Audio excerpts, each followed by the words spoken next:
Good evening, everyone. I think most of you have renamed yourself. So please, a humble request to one and to all of you to please kindly keep your video cameras turned on throughout the session.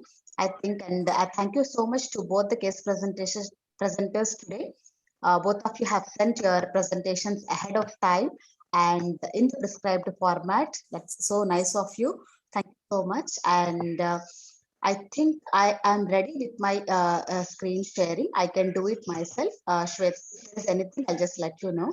So I'm going to share screen for Dr. Vithuran now.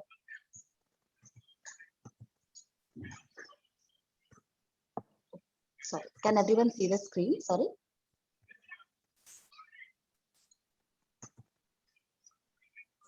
Can everyone see the screen? Yes. Yeah. So, Dr. Vithuran, you just have to tell just next slide, and I'll just change it for you. Thank you. Yes. Over to you, Dr. Vithuran. Thank you. Yeah, thank you. Thank you so much. Good morning and good evening to all of you. This is Dr. Vithuran from Mullaitivu, District General Hospital, Mullaitivu. I'm working as a medical officer mental health for nearly 8 years and somewhat interested in palliation because I wanted to keep my communication skills and the counseling skills throughout my life. So I have selected this certificate course to participate. So this is our hospital, District General Hospital, Mullaitivu. Next slide, please.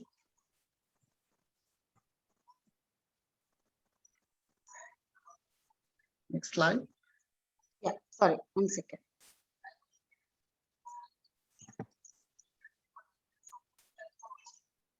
Shweta, I'm so sorry. Can you do it? I think there's some problem again. I'll just try once more.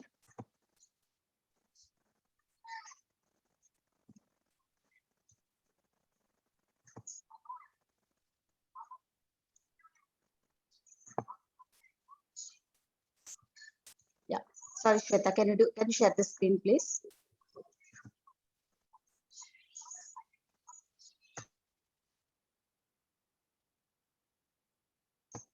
Sorry, everyone.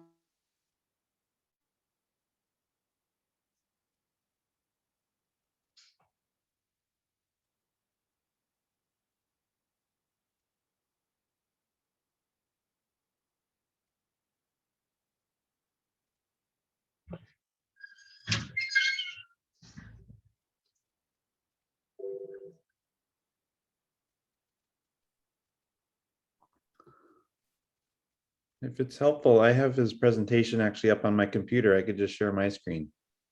Is that, oh, there we go. Looks like it's maybe coming through. Okay.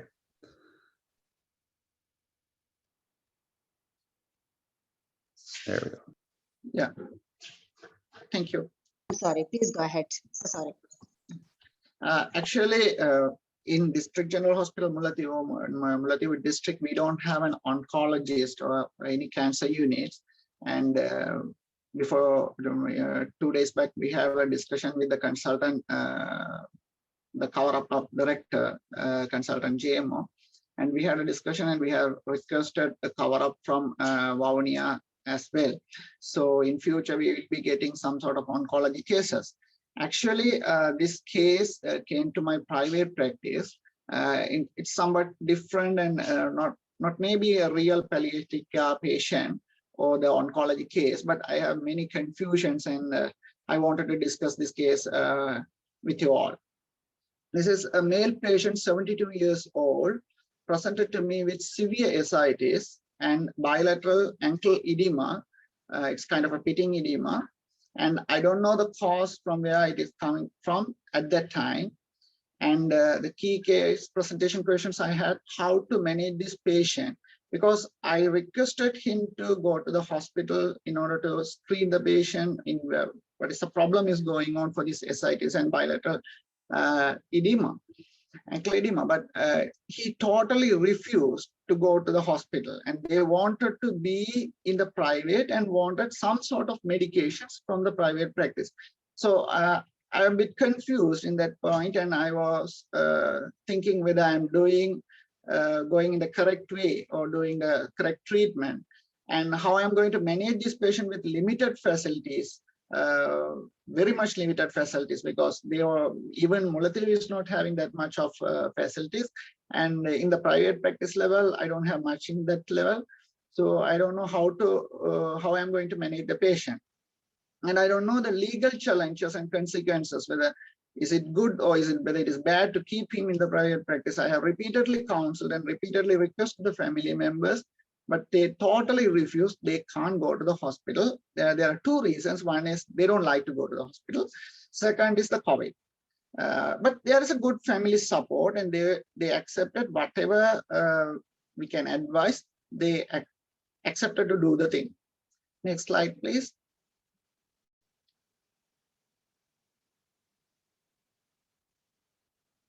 Yeah. His past clinical records, I think it was in 2020, it says he had a chronic kidney disease, and we don't know clearly whether he had some liver pathology or liver cancers, or primary or secondary, even the lung pathology. The reason I was thinking about those things, because he's a non-bronchial asthma patient since 2019, and he got treatment and hypertension as well, hyperlipidemia, and he is having at the moment breathing difficulty with cough and cold. So I don't know whether he's having the COVID as well, and they are not ready to do the RAT or PCR, and at the moment we don't have the facility to do the RAT in the private sector as well, and PCR not at all. Next slide, please.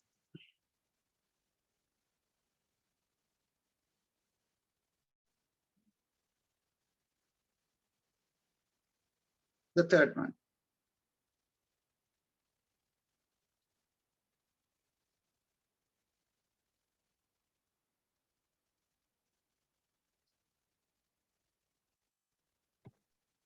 Sir, would you mind sharing? I think there is some issue of the laptop, like hanged. Okay. So, Jonathan, sir, or Shweta, like, would you mind sharing the screen? I'm not able to go to the next slide. Sure, yeah, Sorry. I can do that. So sorry about that. Yeah. Yeah. Okay.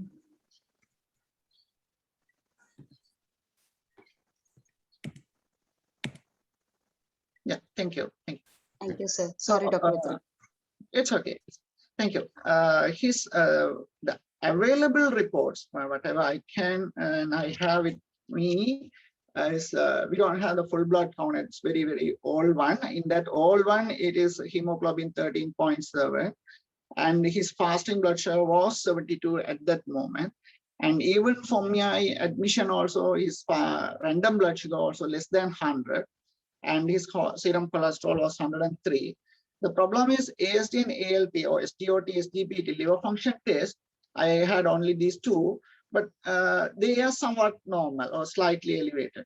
And his blood pressure is 130/90, and serum creatinine, the old record was 1.52 milligram per deciliter, but at the moment 2.5 milligram per deciliter. So the question is, from where the ascites is coming, because that serum creatinine is not that much elevated, and patient is in severe renal failure or something, and liver pathology looks like somewhat normal, and heart BP is somewhat okay. So still there is a question from where the pathology is coming from. We couldn't get the chest X-ray or ultrasound scan. We don't have the facility in the private sector. And again, I had the problem, the patient is not ready to go to the hospital. Next slide, please.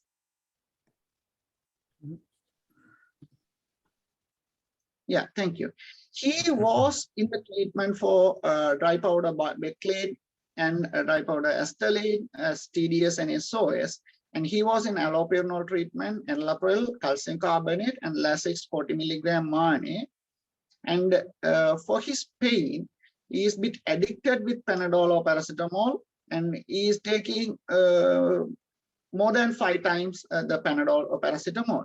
The problem here is his first visit was to the hospital. And these drugs has been started by the general physician.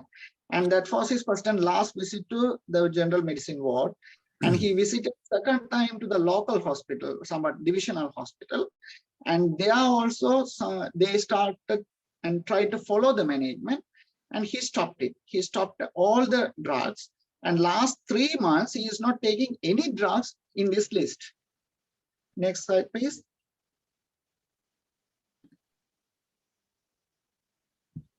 Yeah. When he was presented to me, he was having severe abdominal pain with abdominal distension and ascites and edema.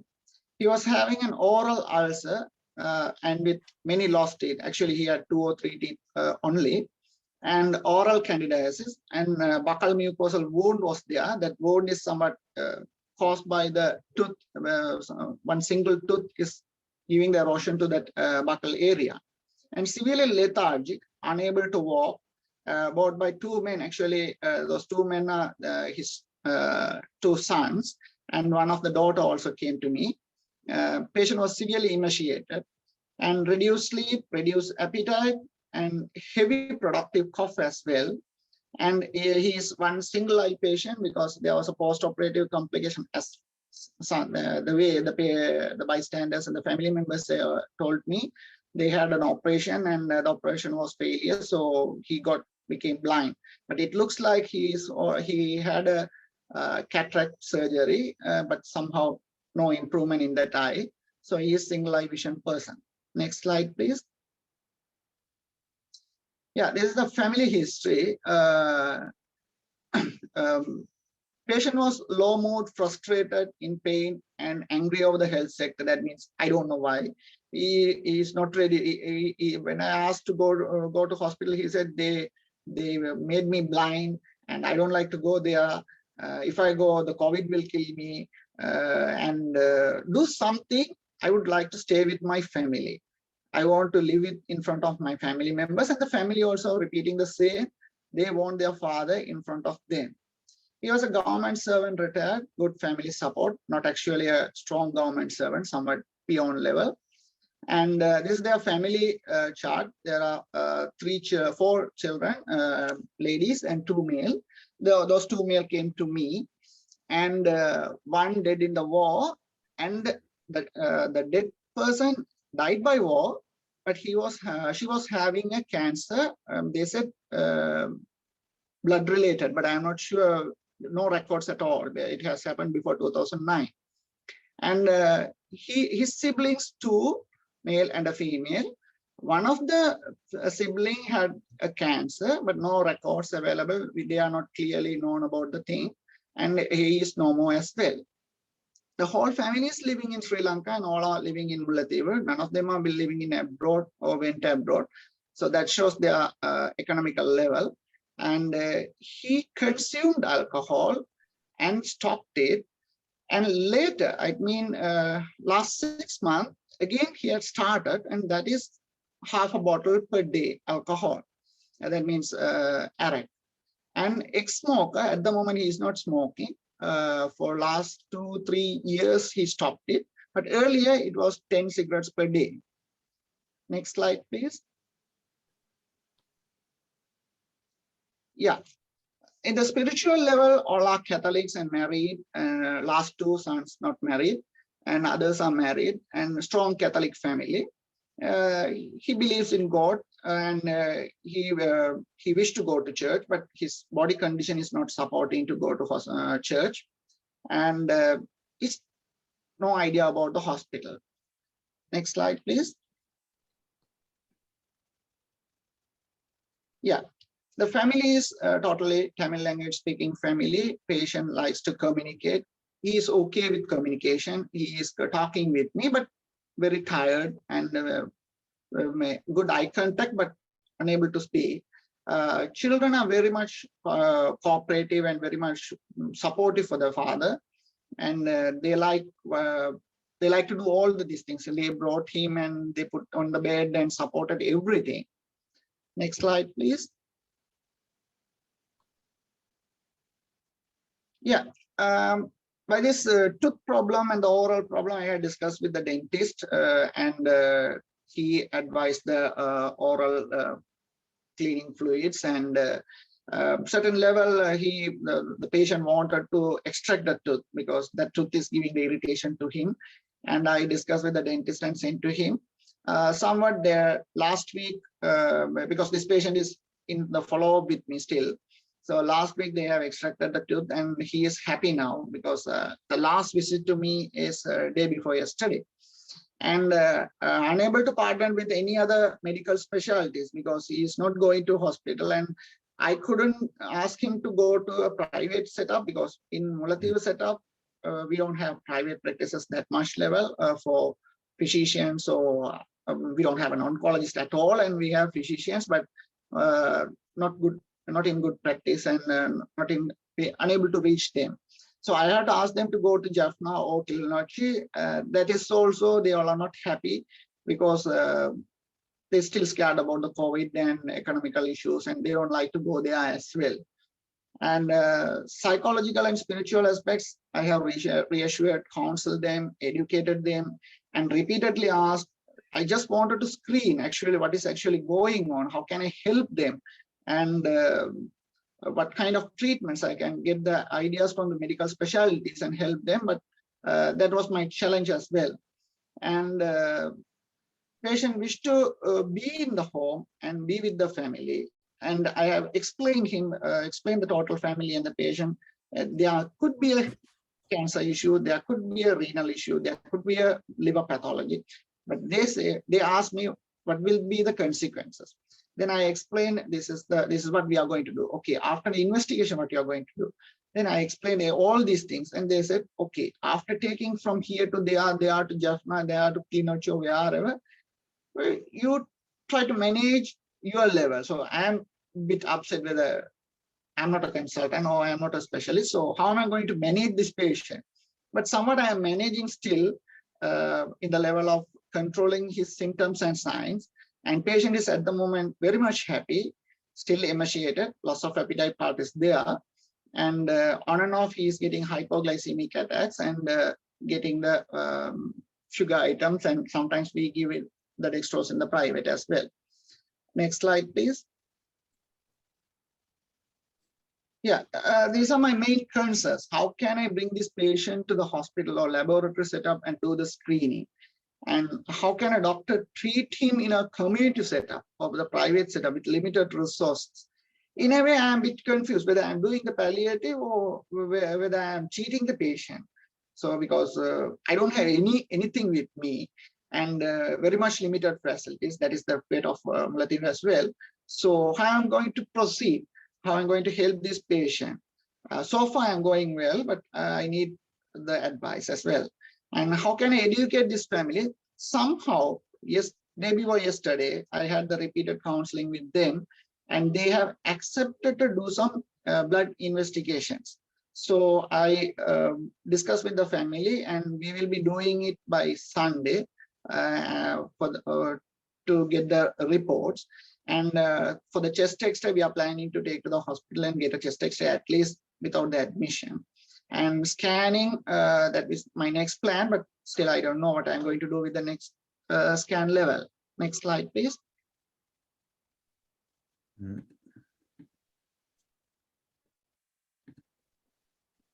Yeah, thank you. So far in this case, it may be not a real palliative. I don't know whether there is a cancer going on, or maybe due to other diseases he is struggling. But in the private sector or in the limited resources facilities, how we are going to manage this patient is the question, and how we are going to screen this patient is the question. So in my point of view, symptoms control so far well, and psychosocial care I'm giving the maximum. But disease management is my question and my concern as well. Thank you. Okay, well, thank you for that. That's lots of good questions. And I think we all run into these types of patients who, make decisions that would be very different than the ones that we would necessarily choose for ourselves. So it's important to think about how we would manage that. Anybody have any thoughts to that situation, how they might manage that in their own practice for a patient that you're quite concerned about having a very significant diagnosis, but kind of refusing to have further investigations or? So can we just go back to the previous slide so that we can project the questions? Because Yeah. Dr. Vithuran has a couple of questions. Yeah, thank you, sir.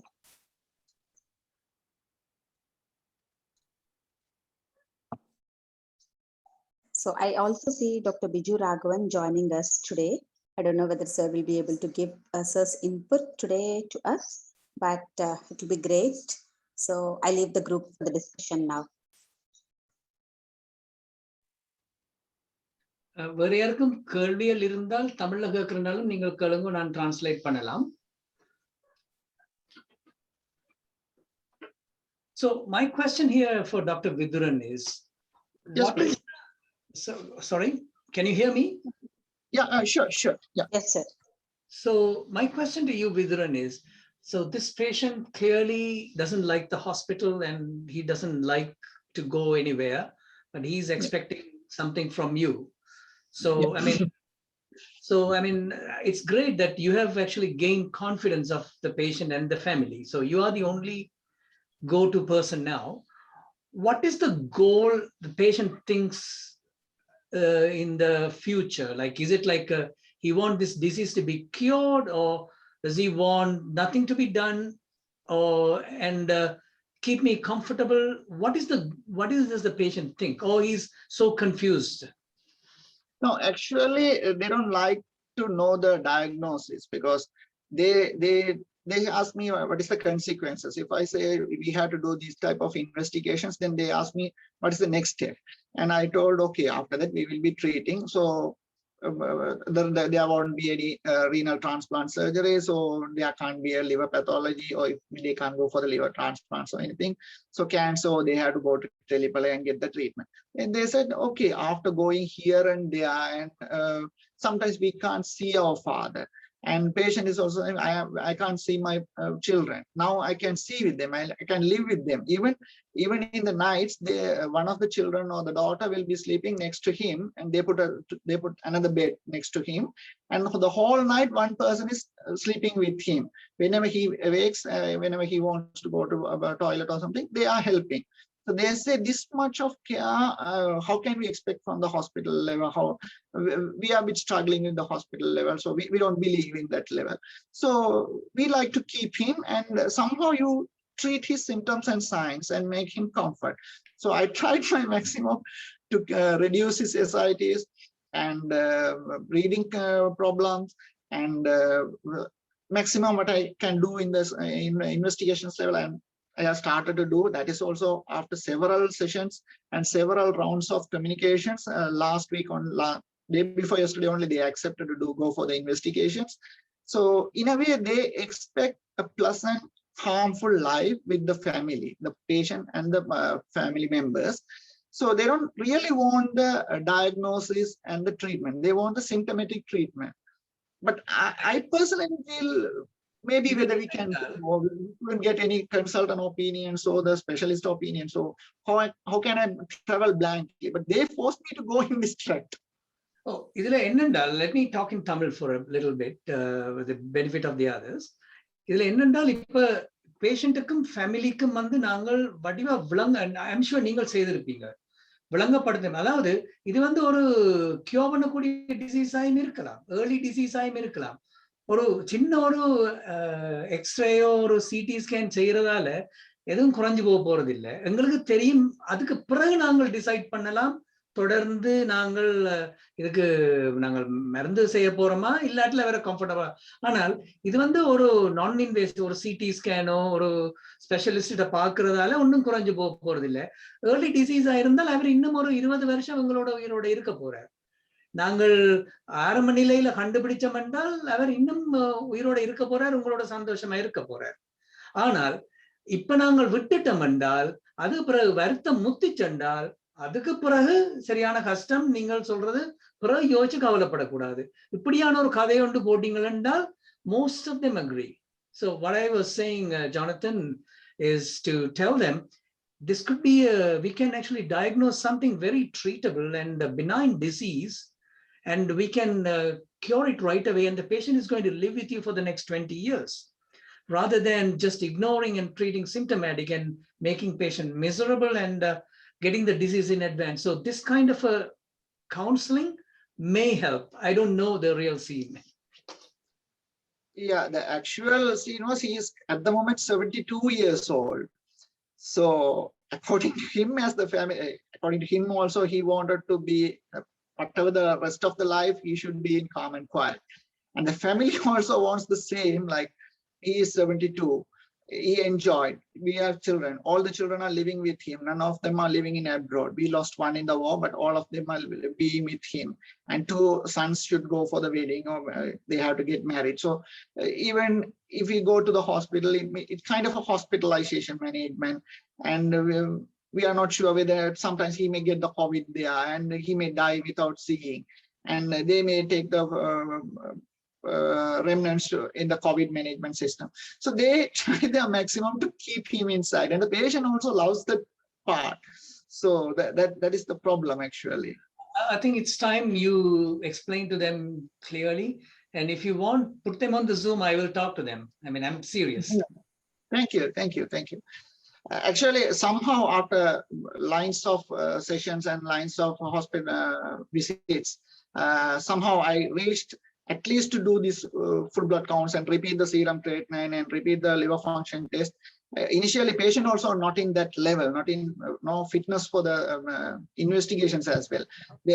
So somehow I reassured and confirmed the patient, and now they are satisfied with the managements, and the symptoms and sign has been controlled. So now they feel happy. And now day before yesterday only, it says fresh talk. Day before yesterday only they accepted. And I have given the check to do the investigations, the private. That is also, we will be getting the blood samples and sending to the laboratory, because patient is not going to go to the laboratory. So we are going to take the blood and send it to the laboratory. Have you done any pancreatic enzymes, Dr. Viduran? No, so far not. The issue, there are 2 issues. One is I am actually 3 issues. One is I couldn't do the basic investigations as well so far because of the patient's condition and the family setup. Second is some investigations we are unable to do in the private sector within the Mullaitivu district level as well. Third thing is whether the family can afford, economically they are stable. So somehow I'm also going with considering their economical level as well, because at the moment most of them are in the fishing industry. They go for the fishing and doing the semen level. So that is also somewhat affecting here. So that part only they mentioned in the way, if we can diagnose or in CA, we can't go to Teleplay and stay there and get these treatments. We don't like to go there. So even they don't like to be screened in that part as well. So I'm somewhat now started to screen. So in future, if they cooperate, we can go for the pancreatic screening, enzyme screenings as well. There is one question in the chat, sir, from Shobika. She asked, like, what are the medications given for his symptom relief? Yeah, I have actually I couldn't go for this fentanyl patches and morphines and pethidines. It is not available at the moment with me. So I have given the paracetamol with codeine. So sometimes I asked the patient not to take the paracetamol. And SOS-wise, I started the codeine mixed paracetamol, Expanadine here. So I started in that way. And antacids I have given. And I have given the for the low sugar level 50% dextrose with polyvion, or that means B complex injections. I have given whatever I have in my private practice to keep the patient comfortable. And to reduce the fluid load, I have started the furosemide as a morning dose. But with improvement and with some sort of additional improvement, I have started the 2 p.m. furosemide as well, but that was not initiated by the physician in the past. But gradually patient was bit not satisfied and feeling uncomfortable. So I have stopped the 2 p.m. furosemide 40 milligram and came back to the 8 a.m. furosemide also. But now the patient is on furosemide 40 milligram MANE only. for the ascites, and ascites and bilateral inclural edema has drastically dropped. I don't know what kind of magic is that, but completely normal. And that's why now they are highly stiff onto me, and I'm a bit struggling. Yeah, Vidur, and this is Surendra Kumar. Actually, did you assess the pain? His pain level? Yes, sir. It's not Yeah. severe pain. Actually, it was because of the ascites level pain, and in a way, many pain also they are having the pain, not in the bony pains or neurological pains. Sir. No, because these are the things that also you can convince now that because you can't, you have a limited thing, so at your place. So then if they go there and they can get more support, so that's a way that you need to motivate, because otherwise we have to provide the available best care. So Sure. that in a way that is an ethical. Thank you. Dr. Vidran. Yeah. Hello. Hello. Yeah, go ahead. என்னனால் இப்ப இப்படி சொல்லலாதா அவங்கள்ட்ட என்னன்னு சொன்னால் நான் இப்ப வந்து guess பண்ணித்தான் 3 வகையான நோய் இருக்குமென்று கெஸ் பண்ணி 3 விதமான நோய்க்கு மருந்து தாரேன். நீங்க ஒரு செகண்டரி இன்வெஸ்டிகேஷனுக்கு போவீங்கன்னு சொன்னால் எதண்டு நான் கண்டுபிடிச்சுத்தேன் சொன்னால் ஒரு வகையான நோய்க்கு தான் நான் மருந்து தரக்கூடியதா இருக்கும். எதண்டு கண்டுபிடிச்சிட்டோம்டா அதுக்கு தான் மருந்து தரக்கூடியதா இருக்கும். ஆகவே அடிஷனலா நீங்க எடுக்கிற 2 விதமான கெஸ்ஸிங்ல தார 2 வகையான மருந்தையும் நான் உங்களுக்கு தராம விடலாம். அது உங்களுக்கு நல்லதானே என்று கேட்கலாம் தானே? அதைத்தான் நாங்கள் இப்ப கடைசியா செய்திருக்கிறோம் அப்படின்னு சொன்னால், என்னென்றால் அந்த முதல்ல பேஷண்ட கண்ட்ரோல் பண்ண வேண்டியிருந்தது, பிறகு அந்த ரெப்போவை கொண்டு போக வேண்டியிருந்தது. மற்றது அவங்களோட மைண்ட் செட்டப் அப்படி இல்லைன்னு சொன்னா இன்னொரு டாக்டர் ஷாப்பிங்க்கு தான் போவாங்க வழியே, அவங்க நிச்சயமா ஹாஸ்பிட்டலுக்கு போற லெவல்ல இல்லை. ஸோ என்னால முடிஞ்ச மட்டும் ஹெல்ப் பண்றதுக்காக கொண்டு போக தொடங்கினேன். அப்ப ஓரளவுல இப்ப பேஷண்ட் சாட்டிஸ் ஆனதால இப்ப சொன்ன லேட்டஸ்ட் வந்து டே பிஃபோர் எஸ்டர்டே இன்வெஸ்டிகேஷன்ஸுக்கு ஓகேன்ற லெவல்ல வந்திருக்காங்க. அதுவும் பேசிக் இன்வெஸ்டிகேஷன்ஸுக்கு. அடுத்து ஈவன் எனக்கு செஸ்ட் எக்ஸ்ரே எடுக்கிறேன்னா கூட முல்லைத்தீவு செட்டப்ல பிரைவேட் செஸ்ட் எக்ஸ்ரே எதுவும் இல்லை, ஹாஸ்பிட்டலுக்கு வர சொல்லி தான் எடுக்கணும். அப்ப இப்ப நான் எல்லாம் சொல்லியிருக்கேன், எக்ஸ்ரே ஒன்றும் எனக்கு தேவை, நீங்க முதல்ல இந்த இன்வெஸ்டிகேஷன்ஸ் எடுங்க, அதுக்கு பிறகு நாங்க எக்ஸ்ரேக்கு போவோம் என்னன்னு சொல்லிட்டு சம்வட் இப்போதைக்கு ஓகே பண்ணி இருக்கணும். ஏன்னா எங்களுக்கு இருக்கிற அந்த கிரிட்டிக்கல் சுச்சுவேஷன் உங்களுக்கு தெரியும், ஹாஸ்பிட்டலுக்கு போனா கொரோனா வரும் என்ற ஒரு இத லெவல வந்துட்டு. அப்ப இந்த மேனேஜ்மெண்ட்ல கோவிடும் அதுக்குள்ள வந்து சேர்ந்து நிக்குது. அப்ப தப்பி தவறி அவருக்கு ஹாஸ்பிட்டல் வந்து போய் ஒரு பாசிட்டிவ் விழுந்துட்டேன்னு சொன்னா எனக்கு என்ன நடக்கும்னு தெரியாது. ஸோ தட் என்னால முடிஞ்ச மட்டும் எல்லாத்தையும் பரலலா மேனேஜ் பண்ண வேண்டி இருக்குது. ஸோ அட் த மோமெண்ட் என்ன சொல்றது உண்மையில ஒன்று என்னன்னா, ஓரளவுக்கு எக்ஸ்பிளைன் பண்ணி இப்ப பேசிக் இன்வெஸ்டிகேஷன்ஸும் ஓகே பண்ணி இருக்கிறாங்க. இது இன்னும் ஃபாலோ அப்ல இருக்கிற பேஷண்ட் இன்னும் போய் கொண்டுதான் இருக்கு. Covid vaccine எடுத்துட்டாரோ? 2 வேக்சினும் எடுத்துட்டாரு. அப்ப நீங்க இன்னும் ரீஅஷ்யூர் பண்ணலாம் vaccine எடுத்தபடியா. Sorry to interrupt. I'm just aware of the time. I think we probably should be moving on to the next case presentation. Was there any other comments you wanted to just wrap up with, or? One quick one, Viduran. I had a similar patient in my community. With the consent and the permission of the patient, I involved the pastor, the Catholic father. They listen, if they're religious people, they listen more to the father than the doctor. So that also a thing to consider. Yeah, thank you. We can consider that part. One of the religious head or someone. Yeah, that's true. That's good. We'll consider that. Thank you so much, Dr. Vithuran. That's a good case to think about. I think you're doing a fantastic job looking after this patient, and I think you're being very patient-centered and family-centered. And I think you've done a great job of trying to understand the reasons for not wanting to come to hospital. They seem to actually understand that he probably is going to die from all of this. So that's interesting, but they just have very different values and priorities. So I think continuing to try to offer what you can to them and educate them that there possibly could be some very treatable things. It's just really hard to know without any investigations. But I think given all of their values, you're doing a great job trying to support them through it. Sure, sure. Thank you. Thank you so much. Thank you. Thank you, sir. So we'll just move on to our case presenter, Mr. Shayuthan. I think he's comfortable sharing his screen. So can you Yes, stop ma'am. your screen share, sir, Dr. Jonathan?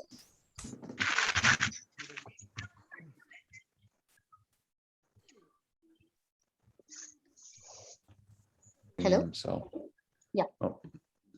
So we should move on to the next presentation here because we a little behind schedule, but do you want me to share that one as well, or? He's comfortable sharing his own screen, sir. He's doing that. Okay, Thank you. great. Yes, Yeah. okay. Okay. Good morning and good evening and also vanakkam ellarukkum. Okay, I am Sayudan. I have completed my BSc nursing degree program, and now I am working as a coordinator, Institute of Medical Science, Manipai, Green Memorial Hospital.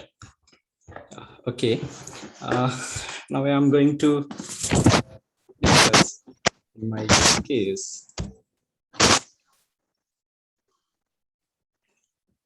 So can you make it full screen, Yeah, please? Can you make Yeah, it full okay, screen? yeah. Okay, sure. Yes. Yeah, thank you. Okay, my key questions: how to increase the dietary intake in my client? How to increase the dietary intake in my client? Okay, now I am going to discuss. So 46 years old female. She was admitted in Kilnochi District Hospital with complaint dysmenorrhea and heavy menstrual bleeding, and also widely discharged. Then she was diagnosed on cervical cancer on 27th June 2020.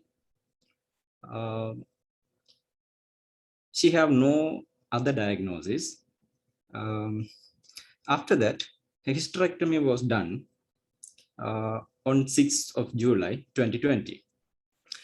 Based on his pathological report. The pathological report என்ன அந்த pathological reportல இருந்தது non-keratinizing squamous cell carcinoma in the uterus and cervix and upper part of the vagina.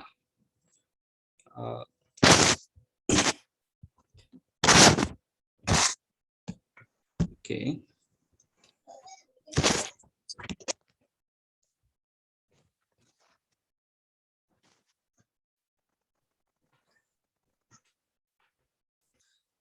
Then the patient come back teaching hospital Jaffna on May 2021 due to the poor health condition. So doctors plan for the chemotherapy. Sorry, the doctors plan for the chemotherapy. Okay.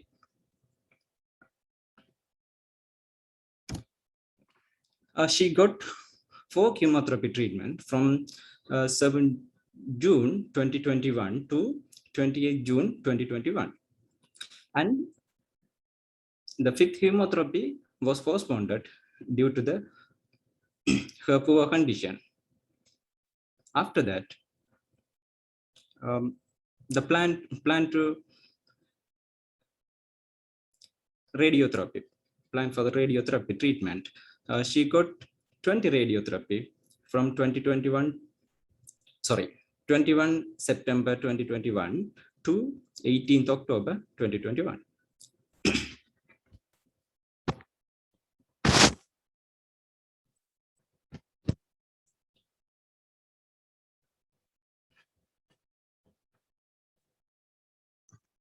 So do you need any help? Okay, sorry. Okay. No. Okay. the fast medical history, the absence of fast medical history வாக்கு வந்து எந்த விதமான medical ஹிஸ்ட்ரியும் இருக்குல்ல, medical ஹிஸ்ட்ரியும் இல்லை, surgical ஹிஸ்ட்ரியும் இல்லை, அதோட எந்த விதமான ஒரு அலர்ஜி ஹிஸ்ட்ரி எதுவுமே இல்லை. The first time she is diagnosed on cervical cancer.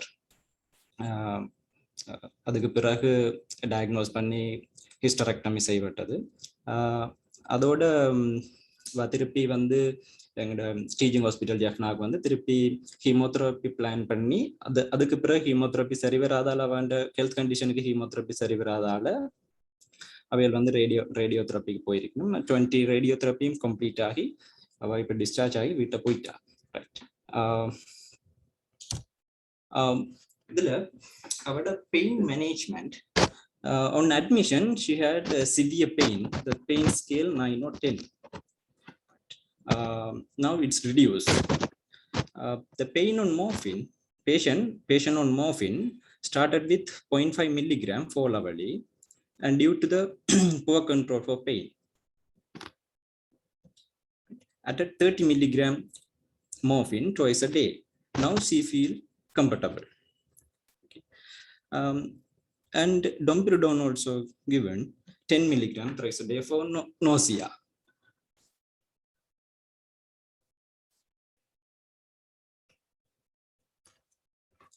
Okay. And the psychosocial and family concern, she always think that அவட யோசனை முழுக்க இந்த இதுல தான் இருக்குது. அதனாலதான் நான் அந்த கொஸ்டினை கேட்டேன்னா என்னன்னு சொன்னா, இவட டயட்ரி இன்டேக் நாங்கள் எப்படி இன்க்ரீஸ் பண்ணணும்னு சொல்லி.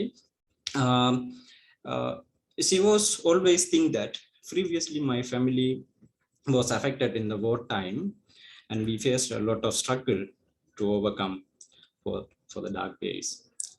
I have 4 children. Income from my husband was not enough to run my family. Therefore, I to join to make money. But now I am affected with this life-threatening disease. So now my family again struggle.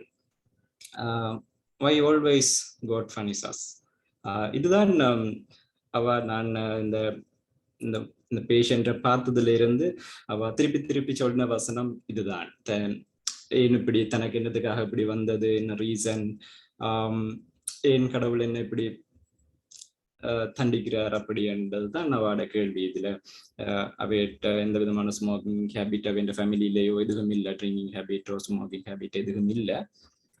அதால அவ இது பற்றி தான் யோசிச்சு கொண்டிருப்பா. Right. தொடர்ச்சியா தன் ஃபேமிலிக்கு struggle வந்து கொண்டே இருக்கு அப்படின்னு சொன்னதுதான் அவட.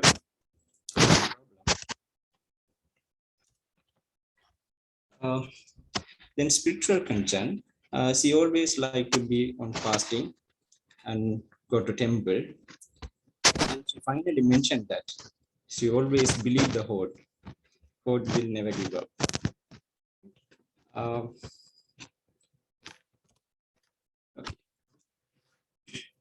Then communication, I assessed that she never have the communication error while I am communicating.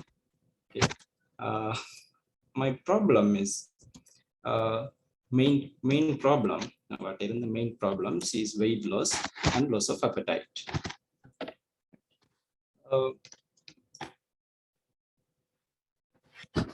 இந்த இப்படி யோசிச்சுட்டு இருக்கிறதால, தொடர்ச்சியா யோசிச்சுட்டு இருக்கிறதால தன் குடும்பத்துக்கு தனக்கு இப்படி ஆகிட்டது, இதுக்கு பிறகு தன் 4 பிள்ளைகள் இருக்கு, நம்ம அவையில இப்படி பார்க்க போறேன் அப்படி அவையில் யோசிச்சுட்டு இருக்கிறதால, யோசிச்சுட்டு அதை பற்றியே திங்க் பண்ணிட்டு இருக்கிறதால அவக்கு வந்து லாஸ் ஆஃப் appetite, அதை சாப்பிடணும்ன்ற எண்ணம் இல்லை. அதால அவ வெயிட் லாஸ் ஆகி கொண்டு போறா. இப்ப அவட கண்டிஷன் படி அவ வெயிட் லாஸ் ஆகி கொண்டு போறா. அப்ப இந்த பேஷண்ட்டை, இப்ப இந்த கிளைண்ட்டை நாங்கள் மேனேஜ் பண்றேன்னு சொன்னா அவருக்கு எப்படி இந்த டயட்ரி இன்டேக் கூட்டுறது என்றதுதான் இங்க இருக்கிற இந்த பேஷண்ட், இந்த கிளைண்ட்ல இருக்கிற main problem.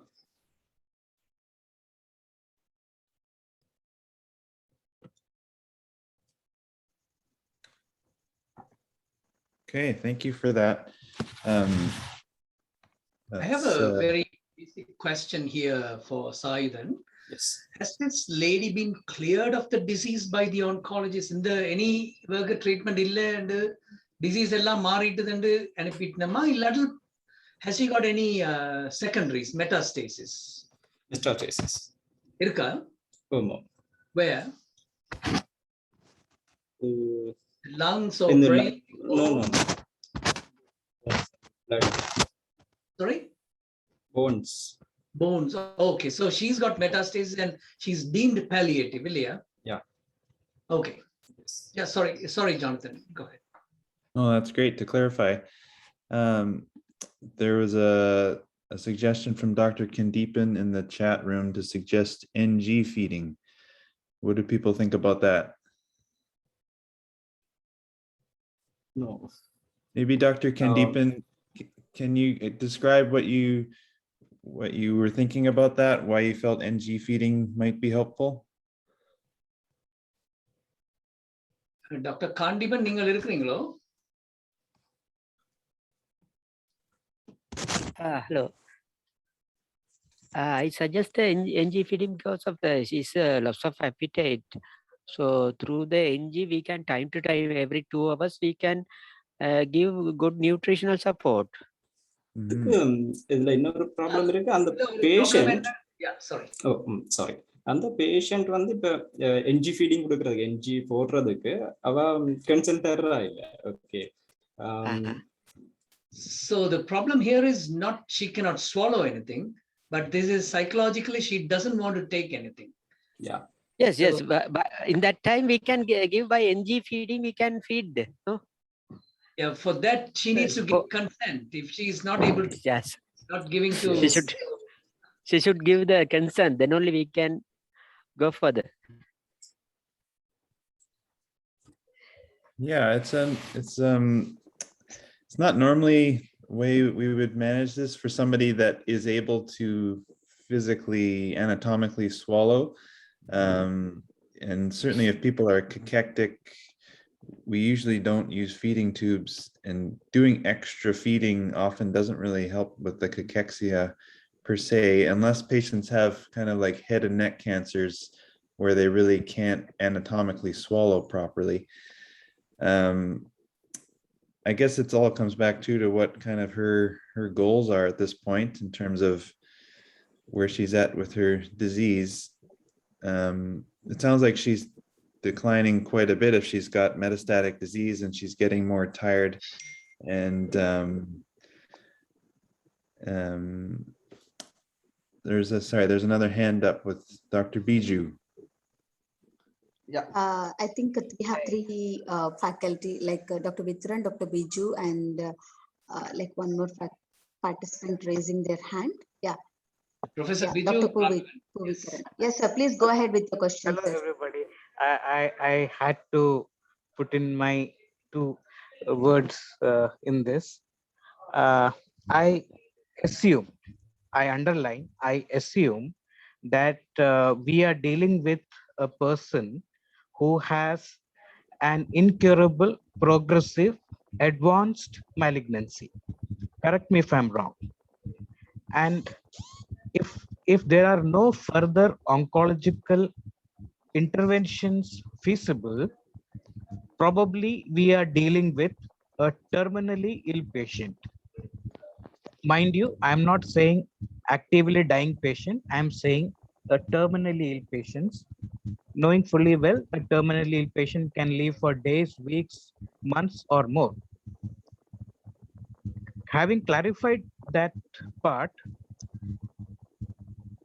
progressive loss of appetite, progressive loss of weight, and progressive loss of strength, that is progressively increasing fatigue, are all characteristic features of anorexia cachexia syndrome. In this situation, the whole idea of putting in nutrition, if it is to improve her health, that is unlikely to happen, because the anorexia cachexia cascade is a progressive catabolic phenomena. You will not be able to improve either her nutritionally, you will not be able to improve her health, neither will you be able to improve the quality of life. On the contrary, by forcing food into her by the mouth, by the nose with a tube, or even intravenously like TPN, is only going to make her more miserable. It is like asking all of you, you must have been very hungry when you were 15 years old. Are you that much hungry now? I would assume most of you who are at least in the middle ages or beyond will not be having that much hunger. And the next question is, if I were to force you to eat as much as you could when you were 15-year-old, are you likely to suffer? Probably we'll have tummy upset, abdominal discomfort, pain, nausea, vomiting, can't sleep, breathlessness, all of it. So depending on the body's capacity to take energy, only that much will be comfortably taken. You force more energy in the form of food, the person will become physically uncomfortable. And if you do it every day, you will end up torturing that person mentally, causing anger, resentment, frustration, sense of helplessness, hopelessness, anxiety, depression, and not wanting to live. So the cancer may not be causing her this much suffering. Our love and affection will cause physical discomfort, mental discomfort. It will also cause breakdown in relationship because the patient will start hating the family members who are forcing food on you. Now we may say we are doing this out of love and affection. The problem is the family is forcing food, or the as professionals you're forcing food because you feel very uncomfortable not to do it, because when you do this forcing food by the mouth, by the nose, by the vein, you feel comfortable. Oh, we did something. It palliates your anxiety and your psychological distress, but the patient pays a horrible price for it by suffering for you to get psychological satisfaction. So when you say I am doing it out of love, please understand you are doing it to palliate your distress, causing distress to the patient. So it is not love, it is selfishness. And sometimes real love requires sacrifice, that you should be willing to bear the pain of seeing your loved one not eating, not because they are forcefully not eating, purposefully not eating. They are not eating because their body does not want energy, and as a result there is no appetite. When you force feed, you also end up causing medical harm in the form of aspiration pneumonia, which will not only reduce the quality of life, it will reduce the quantity of life. If you force feed by putting a nasogastric tube, we all medical professionals know the risk of aspiration pneumonia increases. If you give TPN for a terminally ill patient whose the ability to fight infections, immunity may be low, you may end up causing septicemia. If you give too much of fluid, as you would your regular patients, the patients may end up getting pulmonary edema. And the point that I'm trying to say is, in our enthusiasm to force feed or put in nutrition and fluid, we end up causing physical harm, mental harm, relationships harm, as well as medical harm. Once you understand that part, then we have to see what we can do. The idea is not to think of food in terms of nutrition and longevity of health. Think of food in terms of comfort. Let the patient have whatever he or she wants, whenever he or she wants, in whatever quantity he or she wants. And in Malayalam, we say, "Ishtapattu kadikka, kashtapattu kadikkanda."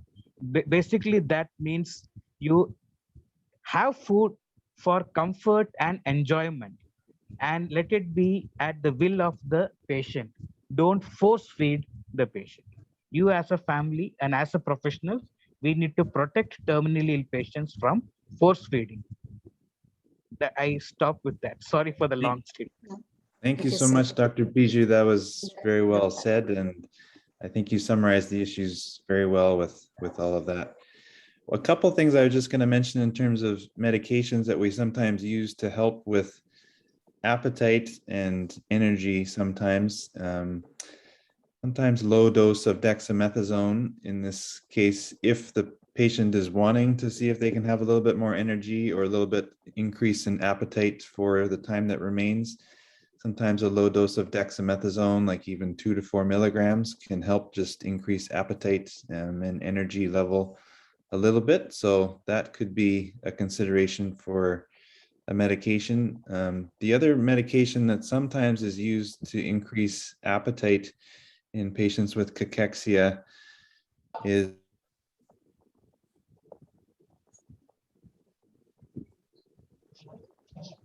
So we lost. I think there must be some issue with his internet, Jonathan. Yeah, I think Dr. Vithuran and Dr. Puvikaran have some Yes. maybe questions. but, Maybe we can just take them meanwhile. There you Yeah, go. please go Back. ahead. Yeah, we oh, briefly lost you, Jonathan. oh, sorry. Yeah, we lost you, Um, sir. So I was just mentioning about dexamethasone, and then the other, did you hear about dexamethasone or? Yes, we lost Okay, there. and then Exactly there, yes. the other medication that sometimes we use for in cachexia boost appetite is Megestrol or Megace. It's a progesterone medication, and it can sometimes help increase appetite. There's a very small risk of blood clots associated with that. So if somebody had had a DVT or something before, we wouldn't use it, but those would be kind of two medication options that could be considered. But dexamethasone is usually quite affordable and available. So, well, thanks very much, everybody, for some I good think discussion. Dr. Vidhuran raised his hand, so can we quickly go to him? Yes, sir, please go ahead. Dr. Vithuran and Dr. Puvikaran. Well, maybe we'll just take 1 or 2 more minutes and we can just wind off. Mr. Shayatan, can you just stop your screen share, please, if you don't mind? Yeah, thank you. Go ahead, Dr. Vithuran.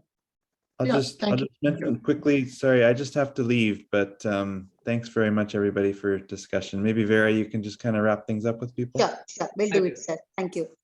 Okay, Thank Take you very care. much, sir. Thank you so Thank you, much. Jonathan. okay. Go ahead, Dr. Vithuran. We have Dr. Yeah, Biju and Dr. Vara with us today. No issues. Yeah.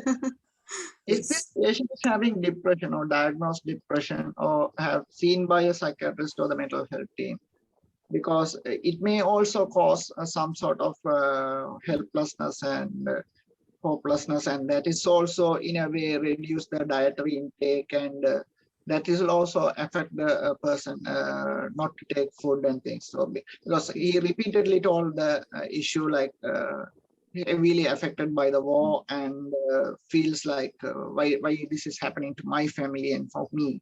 So whether the psychological aspect of this patient has been managed or seen in the past. That's a great suggestion. You're right. Whatever we give medication wise, that's not going to help if she is depressed. And I think she's in maybe the third stage of getting the bad news, like denial, and then I think she's angry with the God and all. That's what clearly says. So she needs to pass that. And I mean, here in Canada, where psychiatrists are like gems, so we GPs do the psychological counseling and treatment. And of course, she's very spiritual. So some of the temple people, religious people also can help with this. And maybe, I mean, I don't know, with the consent of the patient, a low dose of an SSRI also might help, but it all depends on what's going on. Dr. Biju, your thoughts on that?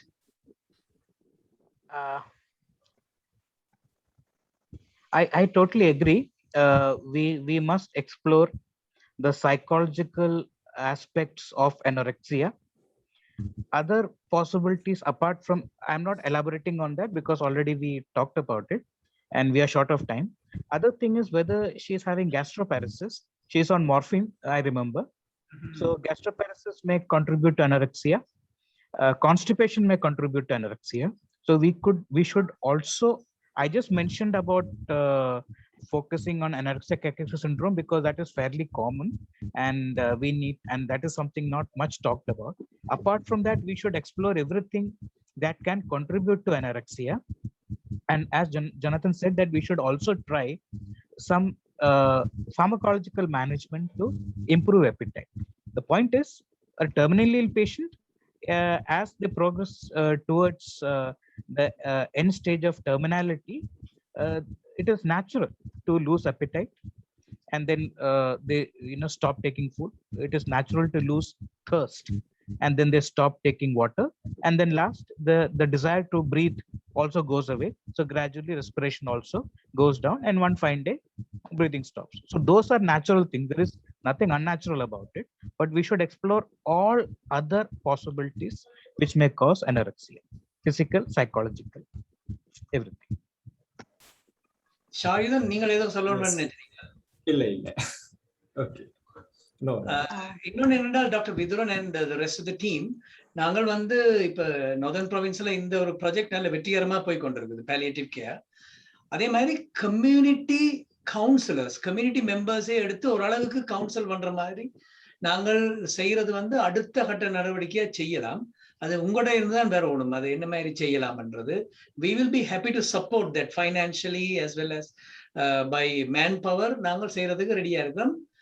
மற்றது இன்னொரு very quick comment before we close. cervical cancer 46-year-old இங்க கனடாவில எல்லாம் நீங்க பார்க்கல. ஏனென்றால் every 3 years we GPs do pap smears. GPs are trained to do, and nurses also trained to do pap smears. It's a free, and it's everybody, government does a lot of, I think it is that we lack the prevention part in Sri Lanka. Slowly we will get there one day. So in Sri Lanka also we do pap smears, but not a GP. From the by MOH, it has been done, so it is on the pipeline. I think this. Yes, I think that should be like a mammogram, pap smear, stool testing. All these prevention should be done.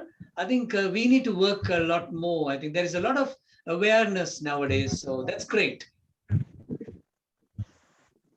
So Vinila, over to you. Yeah, sir. I'm just there is some small a suggestion from Tanujan in the chat. Normally for these type of patients in our hospice, I suggest that please divide your meal into small portions and eat. And for water, I'll tell to drink water like medicine frequently and in small amounts. So that's a small suggestion from Tanujan. Thank you so much, Mr. Tanujan. I have seen Tanujan doing this in Kane with my own eyes. So thank you, sir. Thank you so much, Dr. Vithuran and Shayathan. Wonderful presentations, and thank you so much for sticking to our format. It's really, I know there are some technical glitches. I'm so sorry about that.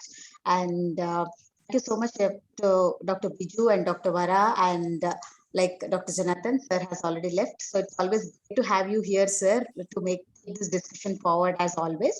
I think we'll be meeting. Please, we have shared the feedback link in the chat box. Please do not forget to share your valuable feedback. That's very important for us. I think Dr. Jayarasa is going to present on behalf of Dr. Vithuran for next week. We are going to see you all on 27th October, next Wednesday, 8 p.m. We have two case presenters. One is Dr. Jayarasa, who had supposed to do this week, and he's going to do it next week. And we have Mr. Sivapalan. So these two are going to do the presentations next week. And thank you so much. Please do not forget to share your feedback. Good night, everyone. And good morning, Dr. Vara, for you there. Thank you. Thank you. Right.